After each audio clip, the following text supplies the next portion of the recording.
So Makro Detectors is the fastest growing manufacturer in the industry, and for good reason. Many detectorists, including Mike Hare, call us the most innovative, but we are so much more than that. We listen to and care about our customers. We also offer a wide range of detectors to fit all of your needs. Come check out all of our products today at www.noktadetectors.com. Detectors for everyone, everywhere, a lifetime.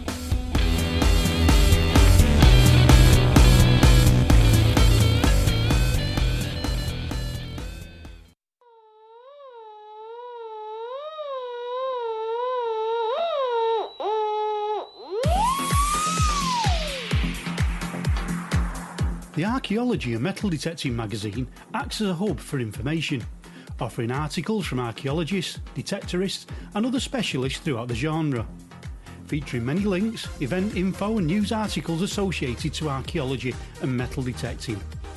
We also offer professional review services and promotion for books, resources, videos, documentaries, gadgets, equipment and much, much more. The magazine is run by the archaeological and metal detecting community for the archaeological and metal detecting community. So come visit us at archmdmag.com, that's archmdmag.com, and check out information from our media section with all the latest content, news from the Archeology channel, podcasts and the YouTube channels that feature the now legendary Digger Dawn, the Man with the Hat and Archeo Duck, just to name a few. If you would like to offer an article, link or inquire about other services, then pay us a visit at archmdmag.com and drop us a line.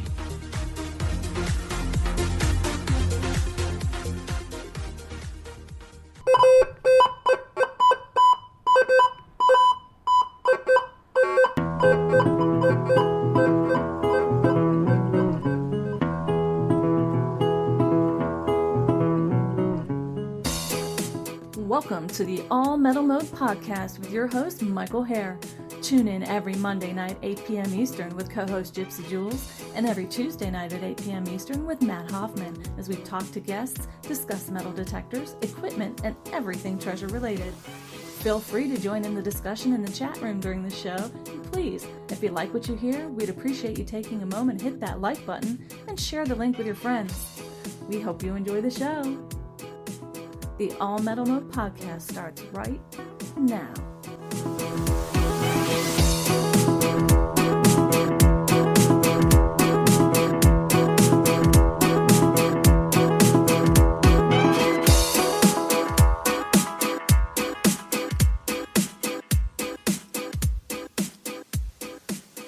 Hello, everybody. This is All Metal Mode podcast with your host Mike Hare and Mr. Dorian Cook. I apologize. We got started a minute or two late. We're having some audio issues. Hopefully we've got them sorted. I'm not sure, though. We'll see. We'll just have to play it by ear and see what we can do. Don't forget, excuse me, you can find us on Facebook at All Metal Mode as well as All Metal Mode Podcast UK. All Metal Mode is every Monday and Tuesday night at 8 p.m. Eastern Standard Time.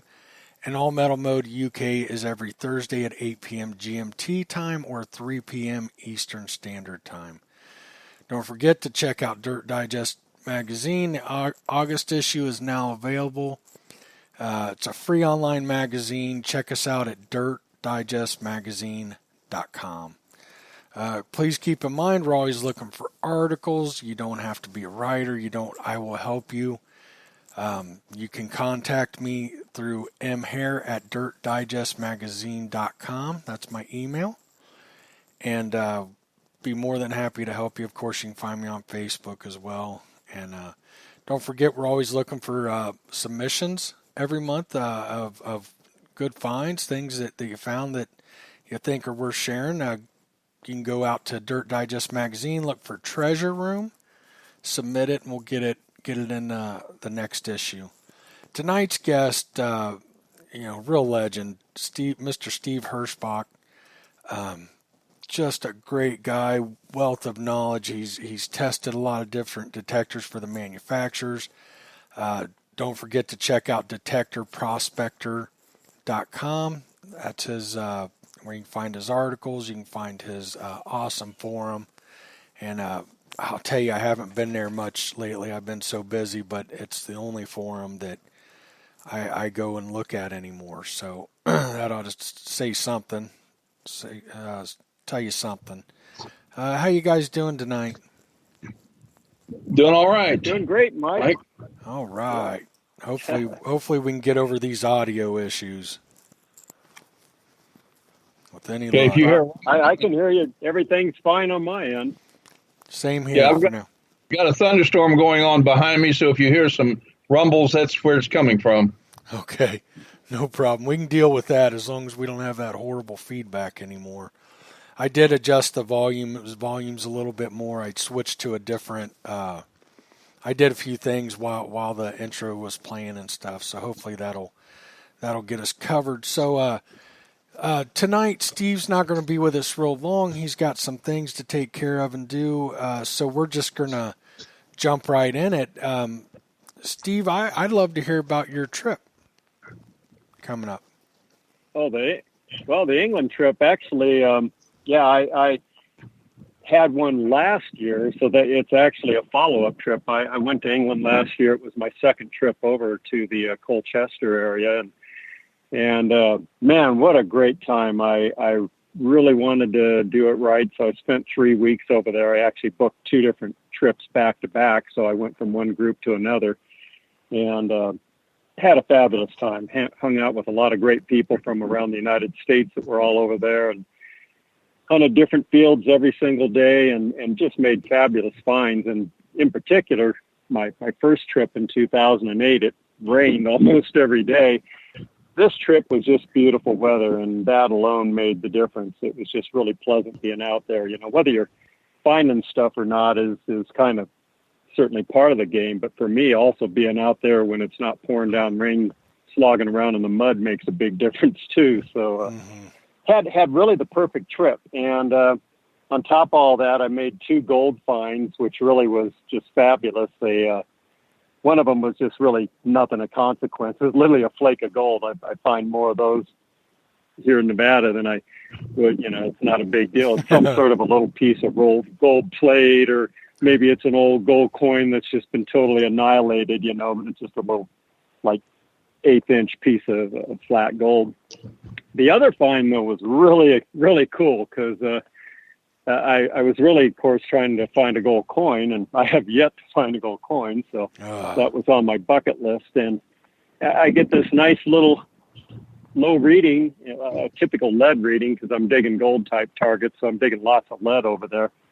And just get another typical lead reading, and up pops this, what looks like a hoop earring, basically. It's a 7-gram gold that elongated, that's kind of twisted around almost in a complete circle. And just kind of, I was stunned at first because I didn't know what the heck it was, but I knew it was gold. Anyway, it's currently still being held by the museums over there. It was declared treasure. Oh. I've heard 2 different theories on what it might be. The first theory was that the Celtic tribes back then would actually, this is all theory because nobody knows. There's no written records from those times, but all the farm fields out there tend to have a Celtic gold coin or 2 in them. And the theory is that to ensure a good harvest, they would toss a gold coin or a piece of gold jewelry or something out in the field as an offering to the gods. And the term for that is a votive offering, votive, votive. And so these votive offerings, it's possible that this is some sort of a Celtic gold item that was tossed out in the field over 2,000 years ago. Or it could be it's possible it's some sort of a cloak, Roman cloak clasp made out of gold. It's an open-ended and kind of twisted a little bit, like you could have a cloak go up around your shoulder and then twist it around and use it to lock the cloak in place on your shoulder. So it's possibly that, but I think it's too small for that. They're kind of going with the votive offering right now. But until the museums actually do an official look at it and kind of tell me what they think it is, I really won't know for sure. But very exciting find. There's never been anyone find anything like that in the Colchester area. A lot of gold coins found there, Celtic gold and other stuff. But that particular find, they say it's the first one they've known of in that immediate area, so that made it kind of special. Oh, that's really cool. Very cool. Now, how many times have you been over? Well, that was my second trip, and I still never found that gold coin, though. So, and I can't be complaining. I made this fabulous gold find, but I did have such a tremendously good time that the problem over there is you have to book a minimum of a year ahead. And I thought, I better just put my name in the hat for next year. So I did that, and I am going back September 12th for a 10-day shot, and just hoping the weather is good is my main thing. Again, got my fingers crossed. And I'm still hoping maybe I'll find that Celtic gold coin. Right. That would be now amazing. I used that whole trip. Yeah, that whole trip I was kind of lucky in that I had one of the first 15 by 12 Equinox coils. I used the Equinox my whole trip over there, and I had one of the first 15-inch coils, so nobody else had one. I had the only one in the country at the time. So I've used it the entire time I was over there, and oh man, I love that. I mean, it's such a lightweight machine. I'm used to swinging heavy machines, and so putting that 15-inch coil on there did not affect me whatsoever. I could swing it from literally, we hunted from the minute it was light enough to see till it was too dark to see, and every day. And I never had any arm stress issues with it. It's an easy swing for me. So perfect for what I was doing, because you're out there, and I'm not kidding, these farm fields are like a quarter-mile square or larger. And so a lot of it really is just about covering an area, and that big coil really helped me out a lot. And it's incredibly sensitive to tiny stuff. I mean, it hits stuff just as small as a stock coil, really. So I really wasn't concerned at all about missing smaller items either. Oh, that's great. Now, is that and something? I like that's what I'll use on my next trip. That's the only thing I'll be swinging that whole trip coming up is the Equinox with a 15-inch coil. Nice. So that kind of leads me into a question here that we talked pre-show. I want people to know I'm not, catching him off guard, and I think he made a good point. But like I was saying before the show, there's some people that I really trust that aren't real fond of the detector, and yet it's already got like this cult following. What's your take on that? Well, I think part of it, if people keep overlooking something, is that the Equinox is either two models. You're talking $650 or $899, and people are saying, "Well, yeah, but it doesn't compare to my $2,500 CTX." It's like, well, is that really apples to apples? I mean, what I think the reason people are so excited about the Equinox in general, and I know why I am, is it'll do just about anything you want it to do. It's got built-in wireless. It's waterproof. It's got affordable coils. It's lightweight. It's just a really superb value. That's not to say it's the best at everything and that everybody's going to like it. That's really not the point. The point is, for the money, it just has tremendous value, tremendous bang for the buck. And for people out there that are doing all kinds of different things, it hits, kind of across the board. Whereas machines like the Deus, tremendous machine. I don't think there's hardly a machine that feels better in my hand. I mean, I love that grip. It's just perfect. And I love the audio on it. It's a fun machine to use. But it's pretty much a European relic hunting kind of machine, and it's very popular with some relic hunters in the United States. But a lot of people would say, it's not the best modern park hunting machine because it's target ID. You get into a lot of modern trash, and it's just, basically it's really good at digging all non-ferrous, and especially if you're in a deep ferrous bed, superb at that. But would I want to go to a beach and jump in the surf with it, even with the waterproof package itself? No. So, that's what people I think are missing on the Equinox. It's not the world's best machine for any particular given use, perhaps, but right. Well, when none you of look them at the are. metal detector market, it just, but when you look at the market and all the different things that people do with a metal detector, it hits on so many different markets at the same time that you can't help but sell them. I mean, it's just, and the price is just spectacular. So, that's why people rave about it. And at the same time, I certainly understand why a lot of people, I don't like it, Yeah. Well, you brought up you brought up a point. You can't compare it to a $2,500 detector, and I agree. I would agree if somebody was saying, well, it's not a CTX. But my point is, I know people that have sold their CTXs for below market values because they want a second Equinox, and that blows my mind. I ditched my CTX immediately as soon as I got my hands on the Equinox. Really? Yeah. That's, I think that's just goes to show you that it's what works for you and probably more so than ever. Real quick, George Kinsey. I was going to just fill right in one last thing, though. You got to look at the user, Mike. I mean, for me, you got to remember, I'm a gold hunter and I'm in prospecting country. Mm-hmm. And the CTX, it may be really good at a whole lot of things. It's the best at a lot of things, but it is not a very good gold prospecting machine. It's just not. No, not at all. And that's so for me, the Equinox is just better. It's just a better machine for looking for gold. There's no doubt about it. And so those are the kind of things that people are looking at. But at the same time, I mean, when I was in England, I know there was two guys there from Texas that had, good old Texas. They had CTXs with 17-inch coils. They were tough.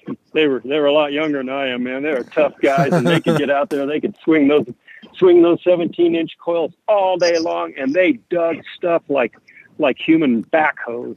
And they just brought in piles of great stuff, So it just goes to show that I think it's a lot to do with the machine, but I'll tell you what, the guy behind the machine, I honestly believe has more to do with it. Yeah. That's just I truly believe that. Yeah. I have to agree with you on that, Steve. I got an article in Dirt Digest magazine. It's called the 80-20 rule. And, what I teach my students that are just beginning metal detecting is that its success ultimately will depend on 80% operator and 20% machine. I totally agree, Dorian. I mean, I've been metal detecting now, hard for me to believe, but for 47 years now, and I've long since lost count of how many machines, and when you've been metal detecting that long, I mean, it really does get to where hand me any one of right now, any of the top machines made, and I'm never going to complain because my first metal detector was an old blue square box that had no discrimination, went 2 inches deep, and you dug everything. Steve, just by chance, I also have been detecting 47 years. All right. Well, we're both coming up on the 50th, I mean, there's not a lot of people out there that can say they've been metal detecting 50 years, so I'm looking forward to that one. Well, me too. But right now, I'm taking it one day at a time. Yeah, that's the thing. It does not get unfortunately, I just cannot dig as well as, I hit 60 and all of a sudden things slowed down a bit. I was one of those guys that I actually counted on my ability to just outdig everybody else. And now I'm having to slow it up and get a little smarter about it. George Kinsey's been detecting since 1969, and he's calling you two newbies. We are. We are. Say hi to George. Everybody loves George. He's right. I've always followed him because he's wonderful.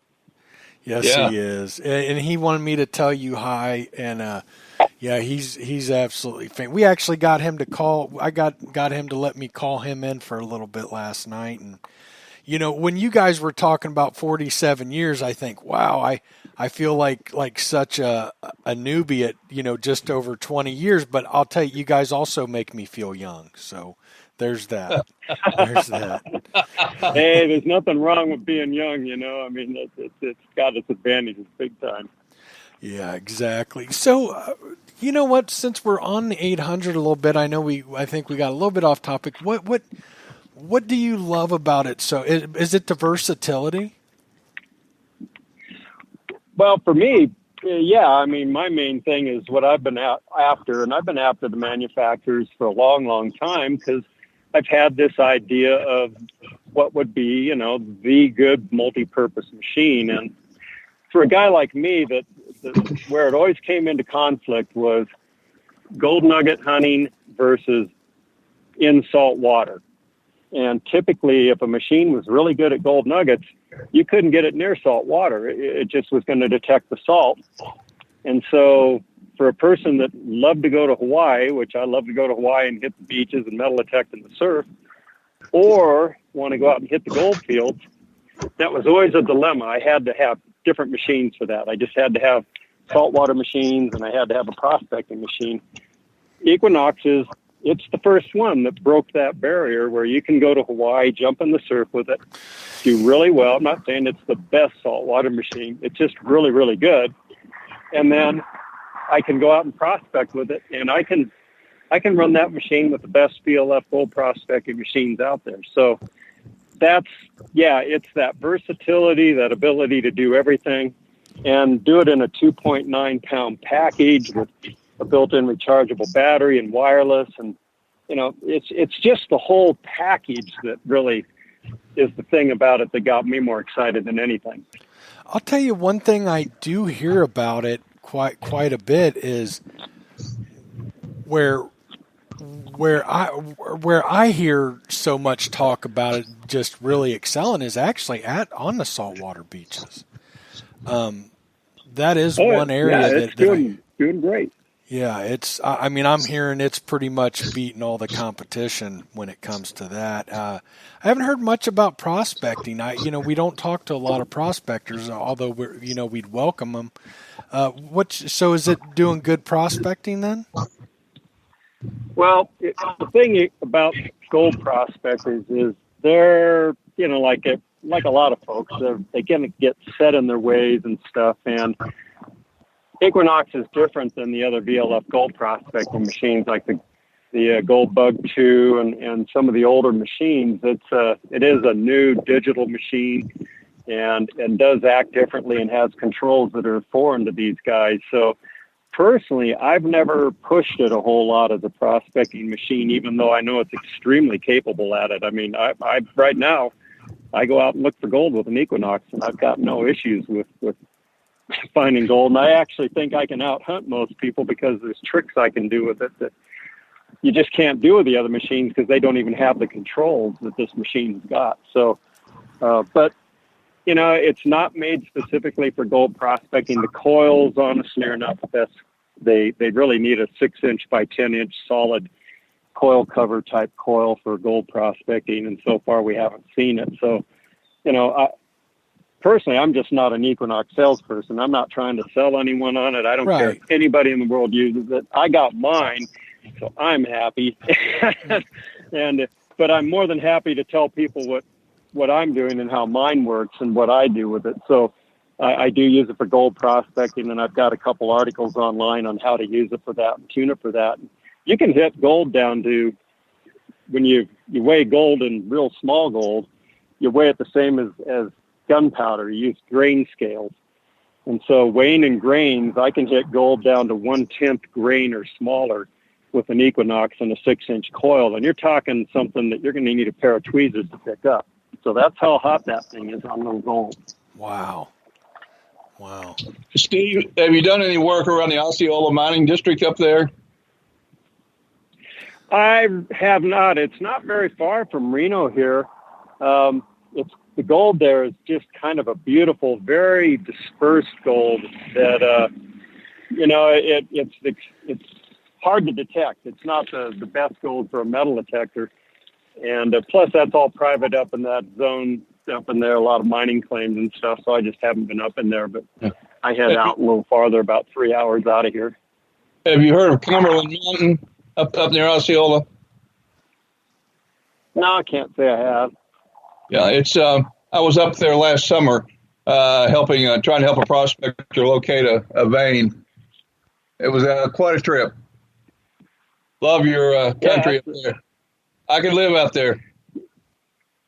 Nevada is great for a prospector because prospectors want to see dirt and rock, and that's all you see in Nevada. Yeah, that's interesting. I had another comment about the 800. Now, we had somebody come in and say they're glad to hear you like it, and they just got theirs today or just started using it today. And I think we've had a few people on that. Well, I'll be honest. Our Monday night co-host Matt Hoffman's not a fan. And, we've had a few other people on who aren't a fan. So, and we've had a couple people on that like it, but I think it's good to hear from somebody like you with the experience you have, and you do like it and why you like it. So, I want to give everybody a chance. I don't want things to be one-sided. I think I have my doubts from what I know about it. Even though I haven't used it, I try to stay, I still want to try one, but Matt really surprised me because he's a big MindLab fan. But, he's doing something totally different than what you're doing. And so, I think it's that, but, I can give you all kinds of reasons not to like it. I mean, some people, the handle on it, let's say if you've been using the Deus for 5 years, and then you grab an Equinox, the handle feels oversized, it's too round, it's kind of hard, it's just not comfortable. And if you've been using a Deus, it's probably going to make your hand hurt. And so when I was over in England, there was a gal there that she was a Deus user. She really wanted to use the Equinox. She liked how it worked and everything about how it was doing and finding. That wasn't the issue, but it made her hand hurt. So she put it back in the truck and got the Deus out. Some people don't like the what they call the compressed target ID scale. They think 40 numbers isn't enough. And if you're coming from a CTX, you're spoiled by that expanded target ID range. All of a sudden you feel constrained by this more condensed target ID range, I mean, there's all kinds of reasons why some people just don't like the sound, they think, I don't like the sound this makes. I like the sound this other detector makes better. So it's just, I sold metal detectors for 35 years, and it's no different than being a car dealership. You go into a car dealership, they don't have one car on the floor, because we all like different stuff for different reasons. And I think that's good. I think everybody should just find the machine that works for them and learn it and go out and find stuff with it. Absolutely. So is there anything else before we move on past that you'd like to say about the 800 or the Equinox series, I should say? Actually, there is, and I'm glad you asked, because a lot of people overlook the Equinox 600.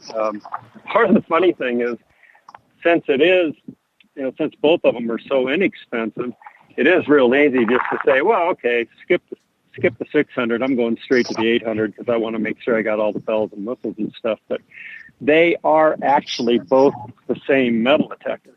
They are both just as powerful.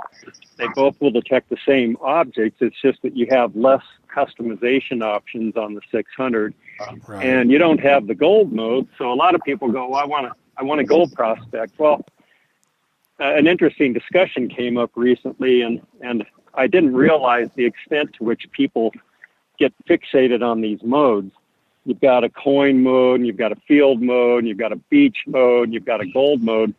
One thing, anybody out there that's got an Equinox, if you don't get anything else out of this radio show, understand that you can use any of those modes for any kind of metal detector. The beach mode can be very handy on a freshwater beach for handling certain kinds of situations with mineralization and EMI. It can handle salt flats out in the desert for gold prospecting. The field mode, which is on the 600, is an excellent nugget hunting mode. So if you've got a 600 and you want to look for gold nuggets, field mode 2 is a great nugget hunting mode. The point I'm trying to make here is don't get fixated on particular modes as being for particular uses. They are all just different combinations of settings, and you really should experiment with different modes if you're having an issue. If you're having a problem with your mode that you're using, try beach mode. It won't bite you. Right. And it might actually work a lot better than you think. That's my number one Equinox tip right now to anybody out there.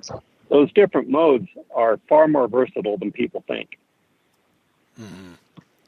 Yeah, absolutely. I agree. I find a lot of detectorists. I love messing with a detector and changing the settings and tweaking it and doing that. But I find a lot of people, they'll buy a new detector and see what's popular, that the program everybody's using, and they'll kind of stick to it. Well, I think to get the most out of your detector, you really need to, first you need to understand settings and how they change the detector, and you can't be afraid to change it up, especially if you run into different situations. We all know that person who they don't know how to set up their detector, and they where they're located at, they do great because they've got one setting or one program set up, and then all of a sudden they go somewhere else where the ground's different, and they don't know how to change up those settings to opt for optimal performance on that site that's different than what they're used to.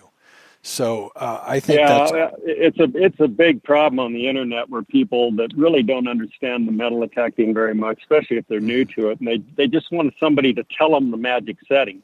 Mm-hmm. And my setting here in Reno, Nevada is going to be totally different than a setting in a Civil War field or on a Florida beach. And so, everybody does it. Honestly, it's like do as I say, not as I do, because I find settings I like, and then I just get in the sloppy bad habit of using them. But you really do need to switch it up more often to really learn the machine and learn how it works under different circumstances. Yeah, absolutely. We got to talk Simplex, Mike. Yeah, I am excited. Real quick, I want to say Jamie said I'm not a fan of the straight shaft. I want to say that's the build of it has probably been the biggest complaint I have heard and seen. And when I first started seeing all that before I got to hold one, I thought, wow, people are being really picky. When I got one in my hands, I didn't even use it. I got a chance to use one, and it was so uncomfortable to me. I didn't like it. My hand kept riding up and underneath I prefer a straight shaft, but I'm not a big fan of the Equinox. And I think partly the handles, I've got big hands, and that's a big handle. I don't think it's the most comfortable, but to other people it is. Oh, the battery. Yeah, the battery's in the handle, and so and truthfully, the first time I used it, I've got a smaller hand. My hand didn't like it, but I'll also tell you that your hand does adjust. Right now I can use an Equinox and swing it, and I don't even think about it. So it is a little bit of that going on too. But the shaft thing is really funny because if you were to poll people about mine lab owners in particular about should they put a S shaft or a straight shaft on the detector, most people say straight shaft. And so Mine Lab was giving people what they asked for. Most people want the straight shaft. But then as soon as you give them a straight shaft, everyone wants an S shaft. So right. You just can't win that battle. No, never. And, I love the F75. To me, the F75 is the most comfortable swinging metal detector I'll ever have in my arm. It's perfectly balanced. The handle is like just made for my hand. I love that machine. Like the Equinox, everybody raves about it, but truthfully, it's a little nose heavy because there's no weight on the back. And so I almost prefer a little more weight with the F75. But again, that's a very much personal preference thing, and you'll never please everybody. It just no way you can do it. I got to say real quick, Steve, the F70, F75 T2, I agree with you. They are some of the most comfortable detectors you'll ever hold. I've had an F75, an F70, and 3 T2s, don't judge me, and I've never liked a one. Not for what I do. I get it, but for what you get one and then you get rid of it and you think, did I not give it a fair shot? And then, so I bought another one. It's like, no, I don't like this detector. Well, then I traded for one a few years later, just got rid of it, I think last year. And I thought, I'm going to master this detector. I love the feel of it in my hand. It's perfect. And I can't do it. And that goes back to not all detectors work for everybody. But Nokta, Makro, Simplex. Love to hear your thoughts on that. Well, I've not been involved in it, and I've never seen one actually in my hands or anything like that. So I've got no horse in this race, but I'm excited about it for the same reason I was excited about Equinox. At the end of the day, Mike, I'm a consumer advocate. I mean, that's what I do. That's what I do with the manufacturers. I tell them what I think people are looking for. And I think people are looking for value. I think people out there have families, they've got kids, they've got colleges to pay for. And so I think it's important to get machines that have a lot of power at a really good price that'll do as many things as possible. Because not all of us can own 12 metal detectors. Not all of us can afford a $2,500 metal detector. So I love that machine. Simply looking at it, I'm going, holy smokes, $254, built-in wireless, waterproof. People are like, well, what about the performance? It's like, well, for gosh sakes, it's a 12 kilohertz Nokta Makro machine. They've been pumping out good VLFs. It's not like it's not going to work. So, and for $254, I've spent more than that on a coil. Right. So now the one you can call me a fan of those folks, because they're doing what I want, which is, I'm tired of some of these companies have been, let's face it, they've been kind of milking us a little bit, and it's good to see the technology finally moving forward and the prices coming down and getting it into stuff that people can afford. I just love it. Steve, I agree so much. We've talked about that. Heck, me and George talked about it a little bit last night. They keep renaming it and adding letters to the back and kind of giving us the same old thing, and it's refreshing. I'm not always the biggest fan of MindLab, but they are innovative and giving us some great things. Nokta Makro are really trying hard to establish themselves here in the United States and everywhere, and they're doing some really amazing things. And I agree. I don't know. I mean, I err on the side of caution. I want to use one before I praise it, but you're right. The price, my goodness, with a 11-inch double D coil for, I believe it's going to be right around $335 with the wireless headphones. You're talking waterproof, like you said, 12 kilohertz. It's got vibration in the handle. I don't know if you knew this. I actually had Delic come on the show a little bit this past Thursday on the UK podcast, and she said we'd asked her some questions, and it's got the iron audio, which I'm a huge fan of. That's huge. And it's also got adjustable ground balance. That's a big thing in that price level. So it's flat out. It's flat out. If you just go with the idea that it's going to work reasonably well, if you just kind of give it a pass at the moment on that, and you just look at the features that it's offering in the base unit for $254, it flat blows everything else out of the water. Yes. And you're going to have people that don't like it, just like everything else. But I got to give them kudos for doing that sort of thing, because the reality is now, okay, maybe you don't like these people. Maybe you want to buy a U.S. brand. Well, it puts more pressure on First Texas and on White's and on Garrett to come out with machines that are going to be competitive and bring those prices down and give us more stuff. And so competition is good. I don't care where it comes from. Right. Just give us better metal detectors. Absolutely. I think the days of changing the color and adding a couple letters to the back, or calling it the Plus and all that, but giving us the same, I think those days are over. I really do. I mean, if you want to stay in it, if you want to throw your hat in the ring, you're going to have to be innovative, and you're going to have to come out with something new and something better than slapping a paint job on it and selling us the same old detector. And, I think MindLab and Nokta Makro are leading the way on that. Absolutely, without a doubt. They're, and MindLab, of course, I got a little inside info on MindLab, but I'll tell you what, people are going to be just shocked in the next 5 years because their attitude about, they've always been synonymous with being heavy, with being slow, and with being expensive. And Equinox was nothing more than the first shot over the bow. It's the first of a long series of machines that are going to come out of MindLab that are going to be lighter, they're going to be more powerful, they're going to be less expensive.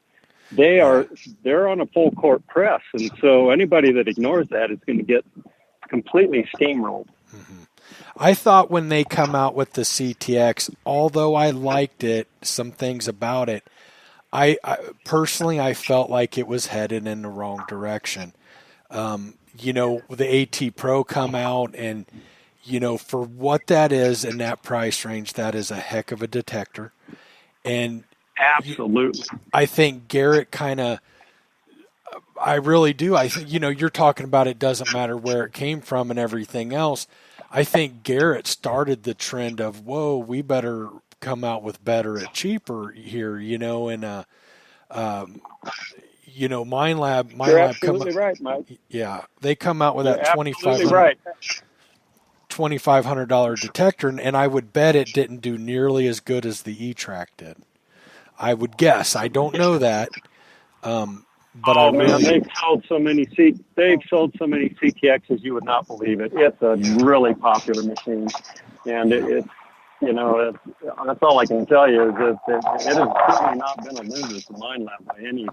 No, it hasn't been I want to go back to Garrett though. I think you're right, Mike, and that people roll the clock back. If anybody that's been detecting, of course, remembers when the Garrett AT came out. Holy smokes! It was exactly the same reaction. Most of the competition at that time was kind of pissed off because Garrett, when they came out with the Aces and they came out with the Garrett AT, they were doing exactly what we're seeing now from Nokta, which is it was a really incredible value for a really low price, way better than anything that existed at that time. Yes. And Garrett deserves huge credit for that. But honestly, they've been resting on their laurels a little bit, and it's time to pick it up. I mean, I think everybody, the AT Max is hoping for multi-frequency.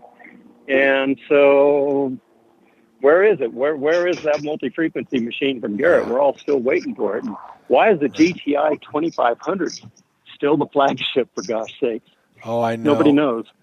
That Steve, that's so funny you say that, because I say that all. Why do they still even have that thing? I want to say it's 20 plus years old. I know it's more than 15, if not 20 plus, and it's like, get that thing off your website. I agree. But then I wonder, is it just because it's a 2-box? It can be used for a 2-box setup. I don't know. I think it's time to retire that thing and get as far away from it as you can. But somebody must buy it, because they still make them. Yeah. I know, and I don't quite get that. I think they fell short with the Max. I'm not saying it's a bad detector, but by the time, if you look at when the AT Pro came out, things were already starting to head towards smaller, lighter, built-in battery kind of thing. So when the AT Max come out and it's the same housing with the same, takes AA batteries and that heavy unit, I think they kind of messed up a little bit there. That's my guess. I've been following the market for decades now, and I just have a pretty good finger on the pulse. And what I pay attention to is on the forums, what are people talking about before a machine comes out? What are they expecting? What are they looking for? What are they wanting? And what I saw a whole lot of is, we want multi-frequency for salt water. That's what I saw a lot of about the AT series. And all we got, I'm not complaining. Like I say, the AT Max is not a bad machine, right? But it's basically it's just a pumped up AT Pro. Right. And don't think that's what people were looking for. They were looking for something a little more. So it's not a bad machine by any means. No. It's just that the expectations were set for something different, and I don't think they really delivered on that. Yeah, I see. We feel the same. Absolutely. Steve, I know we're taking up your time. Let's go ahead and let you go, I think. I mean, I could sit here and talk to you all night, but love when we have you on. And well, I feel guilty. I feel guilty. Did Dorian have anything to say before I hit the road here? Yeah, I've been thinking that too. Well, Steve, I don't think Mike mentioned it, but I was Garrett's marketing director for 3.5 years. You remember the old ADS Deep Seeker? Oh, yeah, absolutely. I named that detector. And the oh, man, I wanted one of those so bad. I tell you, buddy, I found thousands of Civil War artifacts with one. Got my first cannonball 4 feet deep with a 14-inch coil on it. Yeah, and that's the thing. I think that all of us at the end of the day, I know me personally, I want the U.S. manufacturers to kick ass. I mean, I really do. I want them to be the industry leaders. I was very upset when Minelab even got into the United States. I thought, well, why are these Australians even in the business? We invented this stuff. And so I do have a warm fuzzy for Garrett and for Whites, and I had for Tesoro and stuff like that. I want these guys to succeed, but for gosh sakes, man, they got to listen a little bit. I've been beating on Garrett since the day the ATX came out to make a lightweight land version of that machine that weighs, I mean, that thing weighs 7 pounds, for God's sake. I need it to be 4 pounds, and they could do it. They simply won't do it, and it's making me crazy why they don't listen anymore. Hey, Steve, we got to have a private conversation. I might be able to enlighten you a little. Well, at the end of the day, I just want them to perform. It boils down to that sort of stuff. They gotta get with the program. Otherwise, I really am looking at what Nokta Makro's doing, coming up from the bottom end, and Minelab coming from the top, and these guys are going to have to do something. Yeah. Yep. I was saying the same thing back in the 70s. Great. Steve, all right, guys. Well, hey, yes. It's really been a pleasure. I'm a house husband these days. My wife works, and I'm the lazy bum, so I'm the one that puts dinner on the table and all that stuff. So I got to go home and get ready for her to come home. Steve, good luck on your trip, and if you can make time for us, we'd love to have you on after your trip, if at all possible. Oh, sure. I always got time for you, Mike. I really am kind of a basically unemployed bum, so that's not a problem. Well, then we're going to get you back. We're going to hold you to that then, Steve. I'll get a hold of you. I'm sorry, when are you going? September, wasn't it September? September 12th, and I'll be gone till the end of the month. So basically, I get back in October. Okay, I'll get a hold of you first week or so in October then, if that's okay. Yeah, I'm looking forward to it. I really could use just a couple solid weeks of swinging the coil, so I'm looking forward to it. Oh, great. Pleasure. Okay. Pleasure making your acquaintance, Steve. You too, Dorian. You guys take care, and may your finds be golden, man. Best of luck. All right. Good Thanks. night. Bye-bye. Good night. Dorian, I apologize. You know how I get when we start talking metal detectors and technology. Oh, no, Mike. This was one you – don't worry about it. This is one you needed to take. I needed to be the fly on the wall and listen because, I admit if I have an area of weakness, I'm not up to date on all of the latest detectors. I've been using the Garrett AT Pro for a couple of years now, and I just – have done well with it and haven't felt any need to keep up. But now, that I'm involved with this and you and I'm having to go back to school, as it were. Yeah. And that's good. I mean, I know you've taught me so much, and I love when I start talking metal detectors and you just get quiet and you soak it up. And that's cool to me that I can share something with you that you're, it makes me feel like, well, at least I've given something to Dorian, something back to him, Oh, yeah. Yeah. See, my strength, if I can add anything at all to this mix, I'm big on the operator side of the detector.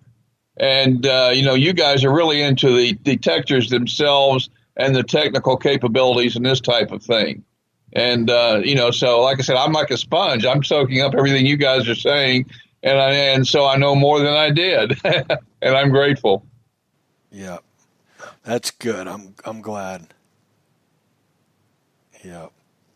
Yeah, that the first time I got into talking about detectors and you got quiet and were listening, and after I got done, I thought, oh, I'm so glad I can bring something to Dorian, that made me feel good. It's, you're not really old until you're too old to learn. I mean, at that point, now you're becoming a fossil. But, I'm still like a sponge. I'm learning so much from the guys, on our Facebook page. They're teaching me so much, even about detecting techniques, and I'm champing at the bit to get out and try some new techniques I've learned in the last 3 weeks. Yeah, neat. Very cool. So what you been up to? We haven't got to talk much. Your phone service has been horrible. It really has, and I'm wondering, they're starting to talk about the new 5G system that's going to go in and supposedly is going to solve all of our dead spot and our phone reception problems. And I've seen a lot of the transmitters. They've already got them up. They're mounted on telephone poles and on electric lines and things, and they're very small. But anyway, I'm wondering if, they're actually degrading the 4G service a little just to kind of give the users a push towards 5G because it's going to be more expensive. I don't know. Will it be more expensive? Oh, yeah. Yeah, probably a lot more. But see, what they're offering you is, I've done a little research on 5G, and they say that we're going to be able to download every movie that won an Academy Award at the same time in 0.003 of a second. What? Complete. Yeah. They say it's not just the next jump. They say it's 1,000-year jump. Oh, wow. I don't know. I'm not that technical. I'm just not that technical. There are some videos you can watch on it. But apparently this transmitter locks onto your phone, and the beam follows you wherever you go. You have your own personal little connection to this transmitter. So it's not like, you have a transmitter that's broadcasting 360 degrees in all directions. It sends out what they call a laser-like radio wave that locks onto you and extends as you drive away from it. And then when you get closer to the next transmitter, it switches you to that transmitter. I don't know anything about. I just don't keep up with that stuff. I think it has implications for metal detector technology. I really do. It'll probably take 10 or 15 years for it to work its way into metal detectors, but when it does, hold on. You're telling me you haven't heard of the air detector? The air detector? The air detector is going to be shipping soon. It's a detector that uses your phone, and you'll download an app. Boom. Oh yeah. Well, my buddy that hunts with a Deus, he uses his phone. It's mounted right on the Deus. No. That's not his phone. Oh. That's a control. It's wireless and it looks similar to a phone, but that's not his actual phone. That's the control unit that actually comes with it. No, you're going to be able to mount your phone, download the program, and you're pretty much buying a coil and a shaft, a coil that'll talk to your phone. Okay. Neat stuff. Wow. We got to see how it'll work. I have high expectations for it. Yeah. I had them on the podcast, and I'll tell you, they answered all my questions very well. So We'll see. We shall see, but we'll be hearing. I know George has one on order. I know another gentleman that has one on order, and they're going to be shipping here pretty soon, I do believe. Wow. Well, there's I saw an ad for a machine that that's initially selling for over $30,000. And supposedly you can point it at the ground and it will show you the shape of metal under the ground. And you just recently saw that. Don't know much more about it than the ad, but yeah, I don't think they're going to be selling a lot of them to the hobby users of metal detecting. Not at $30,000 a machine. That's got to be some kind of GPR, I'm guessing. Could be. I can tell you this. I was. I know that. I guess this is going to sound a little bit incredible, and those of you that want to doubt or disbelieve, you know, have at it. That's all I can say. I have a reliable source that informed me that several years ago, when the space shuttle program was going, that they were experimenting with a ground penetrating radar that could actually be used from the shuttle in space with some amazing results. That doesn't surprise me. Yeah, it doesn't surprise me. It was a long range ground penetrating radar. I don't know if you've seen the series. We've had Daryl Miklos on the podcast, and he's on the TV show on Discovery, Cooper's Treasure. And the whole premise behind that is he was a really good friend with an astronaut. I can't think of his name off the top of my head, but he was finding shipwrecks while he was looking for Russian nuclear sites, and they think although it's not known, they think he was using something from the space shuttle, some kind of technology. We're talking back in the 60s, that he could see those shipwrecks, some kind of LiDAR or something like that. So, who knows? George brought up a really good point. What you're talking about, something real similar. Nokta Makro has the Envio or Invenio. I can't say it. But it's around I want to say it's around $6,500, and it'll actually show you the shape and the size of it in the ground. Oh, okay. Now, how it works, I mean, the one for $30,000 probably goes deeper, and I don't know, what the difference is, but even the Invenio, I think. Amphibio? No, the Amphibio is another one of their detectors. Okay. I'm getting them confused. Okay. I think it's Invenio or ENV. I'm trying to think, but anyhow, we're close to Invenio. Yeah, INVENIO. Greg says, but it's they showed it off at Detective All this last year, and it's giving you the length and the size and showing it's really interesting looking. Mm-hmm. Well, I guess we're on the verge of a lot of stuff like that starting, to happen because technology is advancing so fast. I remember, growing up, they talked about how the sum total of not human knowledge was doubling every 3 years, and now I think it's down to almost 3 hours. It's amazing what's going on and what's out there, the technology. And I watched part. I don't think I caught it all, or maybe I did. It's been a couple years. One of those TED Talks where there's, mankind is evolving so quick that right now there's almost two different species because of all of the technology and stuff. Okay. Mm-hmm. Really? Yeah. Okay.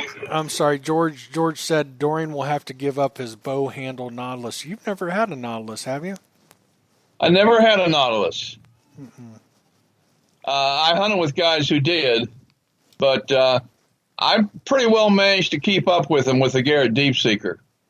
And when we were on some of those hot Virginia sites, I was using the Garrett Groundhog, and it was about a 15 kilohertz, whereas the Deep Seeker was 4.5, I believe. And the Groundhog was hotter on brass.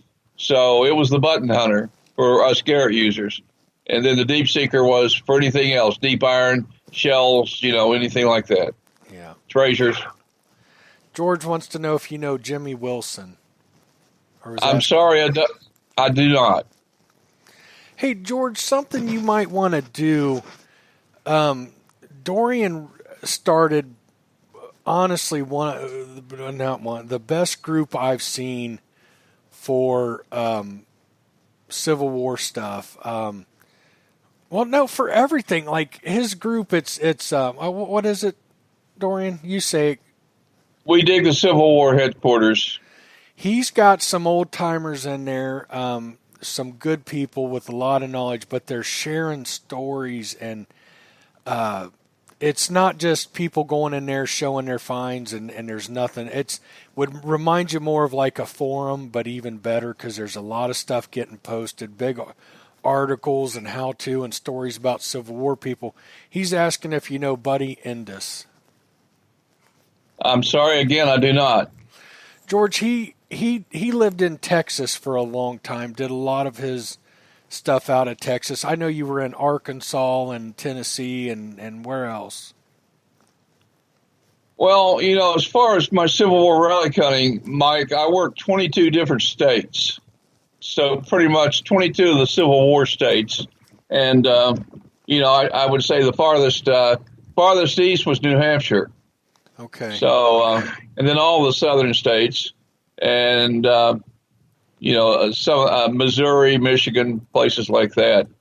I haven't spent a huge amount of time out west. I actually spent more time recently out in Nevada and New Mexico doing some gold prospecting than I did earlier in my if you call it a career.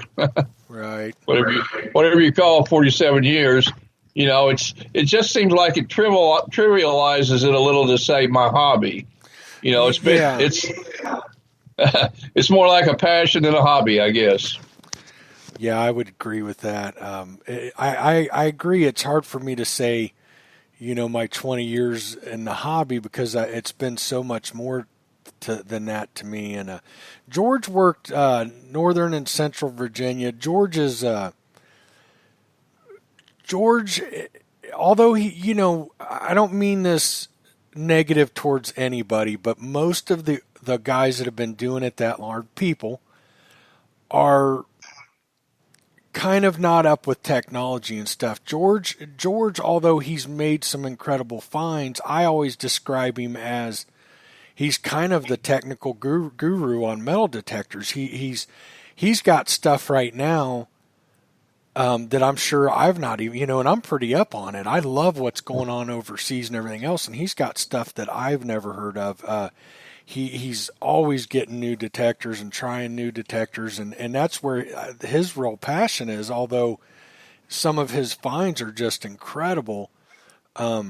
He's got the Button Digger Quest Facebook group and can you tell I'm getting my mind's starting to get slip away from me a little bit here this evening? No, it's not that bad. I'm trying to think. Now, is he listening right now? I'm sorry. Yeah, I'm sorry. He's in chat and he's okay. We're kind of going back and forth. Ask him. Tell him I'd like to know if he knows James Pugh. There you go, George. Well, he's listening, so he'll respond. Okay. We'll see. Yeah, and George, who's some of the other people in the group? Well, I was associated with the Northern Virginia Relic Hunters for a couple, 3 years there. Who's some of the people in your group that have been doing it for a long time?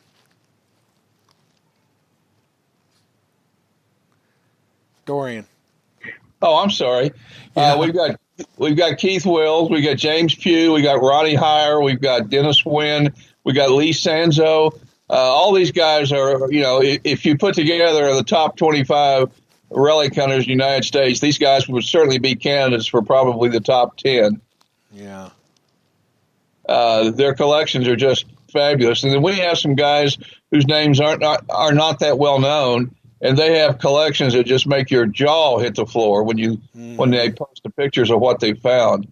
Mm-hmm. I'll say one thing. We metal detectorists are responsible for the recovery of millions of Civil War and Colonial War artifacts. Yeah. George said Ronnie is a friend. Yeah, he knows Ronnie. He asked about Howard Crouch. Howard Crouch was a personal friend. There you go. Tell him, let me drop a couple more names on him. Johnny Blanc. Let's see. What was the man's name? Was president of the Northern Virginia Relic Hunters. Tall, thin guy, wore glasses. Know if I heard an old man's memory here. Well, while you're thinking about that, you know this, George knows this. Me and Ronnie Heyer and I didn't get off on the right foot, and I'll tell you, I really think the world of him now, and we get along real good. George said D-Tex. D-Tex? Mm-hmm. Is that what he said? Yeah, he's saying D-Tex. Yeah, I knew Bill Mahan Jr., and when Frank Ball bought it, I actually, after I left Garrett, I helped them update their detectors and get back in the market. But Ball just didn't come through on production. He couldn't get the bugs out of the units, and finally just had to give up on that one. Interesting. Very interesting. George, I know you got a lot going on and stuff, but I really think you should join the group. I think you'll be real surprised. Dorian really keeps a lot of chat going, I would call it more articles than discussions, but there's some absolutely great discussions going on, and it is Civil War related, and I've never hunted much Civil War, but I really enjoy the group. It puts you in mind of some really good people, known and not known, getting together and really sharing information and great stories and stuff. Something I personally haven't seen on any Facebook groups. We combine Civil War history with relic hunting. So the guys, and we're constantly teaching each other new things about Civil War history, as well as sharing our finds and our experiences. And we get real technical about metal detecting and tips on doing better. I realized after some of the posts recently that I need to go back to some sites with a lot of iron and turn my sensitivity way down. I've turned it down a little, but not enough, I found out. Mm-hmm. So I'm thinking, thanks to these tips from these guys that have been there and done that, I'm going to be able to go back to some sites and make them more productive now. And what I get a kick out of, and Dorian, I promise you I'm not making fun of you in any way. Okay. But Dorian runs his group different than any other group. If you're not active for a month, Dorian will kick you out. Dorian's not looking for big numbers. He's looking for people. I get worried, George, I'm speaking to you directly.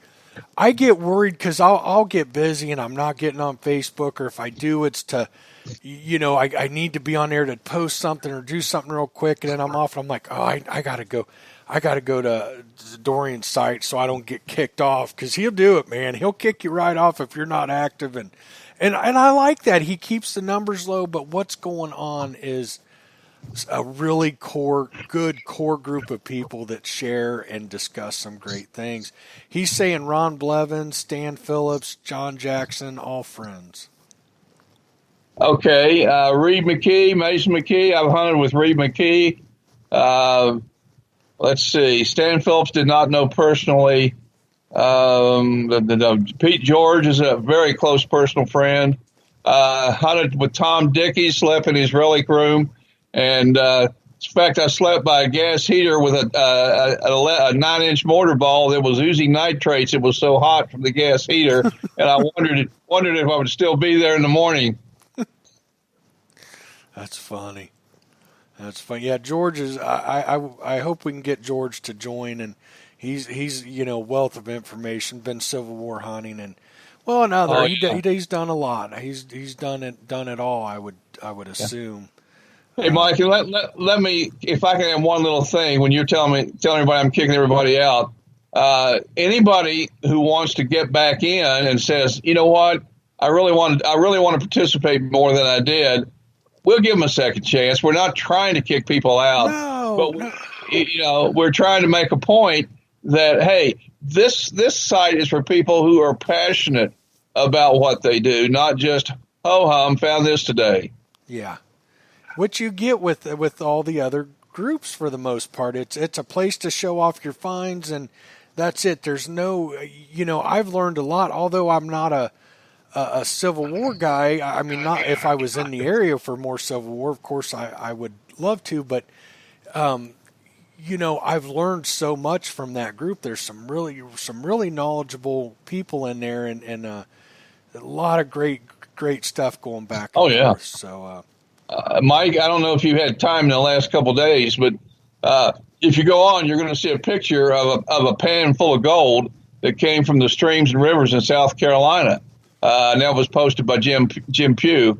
And I had no idea that how many streams in South Carolina produce placer gold. So, we're not limiting 100% just to Civil War. Anything related to detecting. We've got a guy that just joined from Australia, and he can't talk about Civil War finds. So what I told him to do was research and post some interesting facts about the Civil War that you find online. And I said, that'll take care of that. Then tell us about your gold hunting in Australia. We want to hear about those big nuggets and your encounters with all those deadly snakes and so on. That's the kind of thing. If a person, can't post fines, we're not going to penalize them. We're just going to say, that's okay. Jump in there and if you're brand new and you don't have anything really to show us, then get in there and look at the posts and the guys that do good and really inspire you. Tell them so. Write a comment and say, man, I learned so much from this post. See, that's the kind of approach that we're trying to take. Yeah, and it's going great. I love the way you're doing it. George Kinsey said, John Blunt sold me my first D-Tex. Jim made the Barracuda. Ronnie made search scan detectors. Ask him if he knew Jerry Cooper. Okay. Well, I mean, he's hearing us. You're just not seeing. I have to read to you what. I know that's a little confusing, but yeah. I got you. Greg said Greg Weems says Dorian even keeps me around. I don't know why he keeps you around, Greg. I keep telling him he needs to boot you. No, Greg's a great guy. In fact, Greg just got a promotion recently. He's reached the rank of colonel now, and he's one of my aide-de-camps. Nice. If anybody watched the movie Gods and Generals, Greg is my Sandy Pendleton to Stonewall Jackson. George said he doesn't know him. Okay. No. Okay, I was just curious. Trying to think. See, Bill Fisher was another member of the club. Oh, Louis Lay was the guy I was trying to think of. I know he knows Louis Lay. We'll see. You know what? I'm enjoying this. I know you and George are enjoying this. We're probably boring everybody else, so maybe we'll wrap it up here pretty soon. Hey, Mike. Yeah. If you don't mind, I'd like to make a comment on something you and I talked about earlier. Oh, absolutely. About remembering details of things long gone by. Oh, yeah. I'm glad you're bringing that up. Yeah, Do you mind if I start that? No, but I have a really good point about that. I think that will help everybody understand why we old guys can remember things so vividly. Okay. I want to tell everybody the last time we were on, of course, we weren't on last week. We ran a show from the archives. I can't remember how many it was. Dorian was talking about a yard where he found roughly 80 coins. Let's just go there. And a couple people questioned that, and I even got a couple. I got an email, I think, and a message on Facebook. And what I want you guys to understand, first off, Dorian didn't say, oh, I found 4 gold coins and the rest silver, 80. He just said 80 coins. And I can tell you from my measly 20 years up against, some of these guys 40 plus years like Dorian, that's very possible. I've had yards, I was telling Dorian about a yard where I probably found 20 coins, and I mean, it took you the lady longer to start her mower than to mow the yard. And the coins were just crazy. Now I only found the 2 oldest were 2 wheat pennies, the rest were clad, but I mean, they were just everywhere. The second thing was, how can he remember that? They were questioning Dorian on how can he remember back 30-some years, 40-some years. You guys got to remember, Dorian has been telling these stories for a long time, and he's also written the articles. Dorian's been writing articles since the 70s. He's got, these articles to refer back to. I'm sure, there's things that I remember that I didn't write about that are so obscure that I found. But me as well. Just today I was going through an article I wrote back in, I want to say it was 2011. And I kind of come by it on accident. I was going through my collection and I thought, oh yeah, I remember that, so that stuff every few years I'll come across those and I'll read through it and remember it, and it's kind of fresh again. So look, I just don't think it's fair. There's people that don't like me. It happens. You can't please everybody, but I think in that case, I don't think that was fair. That was just fair on Dorian's part. But Dorian, go ahead. Now, real quick before you, if it's okay. Okay. Bill Marsh asked you and George, do either of you know Dan Hughes? I do not. Okay. The name seems vaguely familiar, but I can't remember any personal contact. Okay. Greg said he finds me tolerable. Thank you, Greg. I will take that because some days people just don't like me, so I'm okay with that.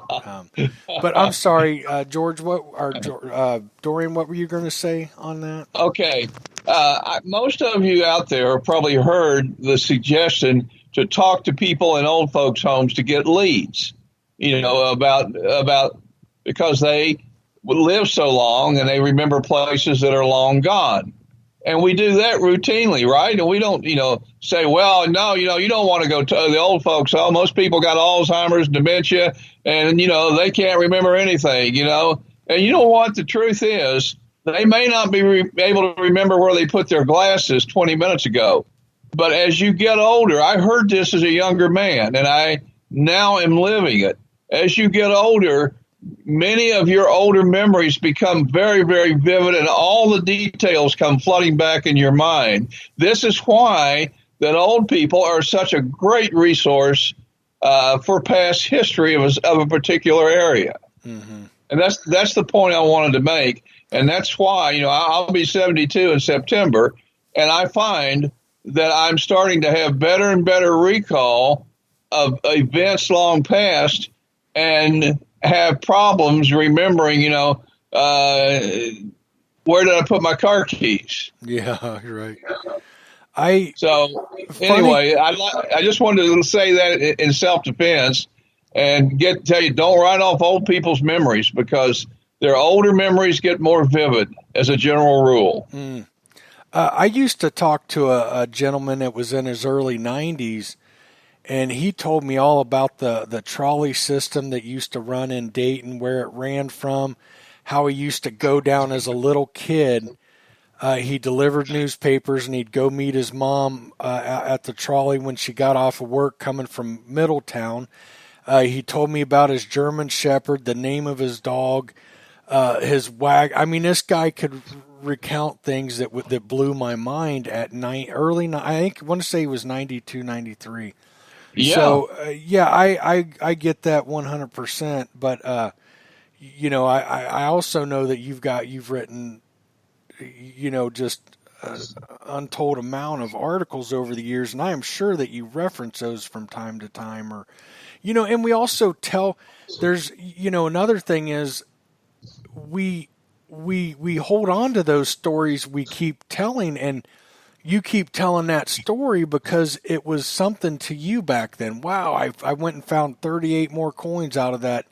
Wow, I couldn't believe it. And that sticks with you. I mean, I have stuff from 20 plus years ago that don't seem like much, but they've stuck with me. I told you I think my first coin I ever found with a detector, I think I could go walk within 5 foot of where I found it. I can't tell you the year. I know it was a clad quarter, but I remember that. And how insignificant in the big scheme of things, but I think I could go within 5 foot and say, here's where I found it. Well, and the whole point of that particular example, that was my first metal detector in my first yard, which is my yard. Mm-hmm. And, after I'd covered every square foot of back and front 2 or 3 times and thought I'd gotten all the coins, like a lot of people do when you first start out.